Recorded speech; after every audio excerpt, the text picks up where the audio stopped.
Je m'appelle Abalo Odette, j'ai 12 ans, je suis au classe de CM2.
Confrontés à divers problèmes psychologiques, socio-affectifs, de protection, de subsistance. Parfois stigmatisés, ils ont très peu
Parce que je l'ai dit, et je continue de le dire, nul n'est épargné parce que chacun de vous, ceux qui ont encore des parents, demain ça peut être demain votre tour.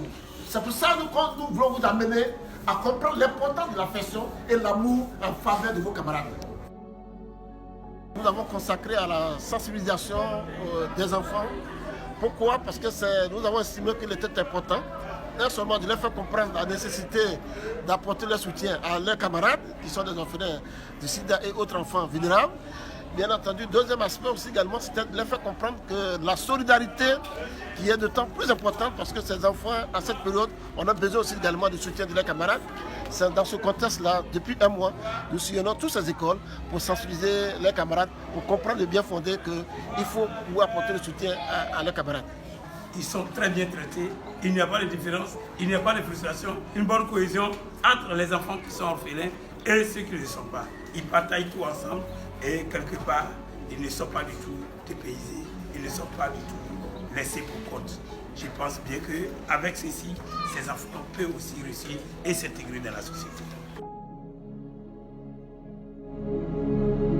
En Côte d'Ivoire, le nombre d'orphelins et autres enfants rendus vulnérables du fait du VIH-Sida a été estimé à 476 391, selon l'ONU-SIDA. La réponse nationale contre cette pandémie se construit depuis quelques années autour des objectifs de la Journée internationale des orphelins du sida, célébrée chaque 5 mai dans le monde.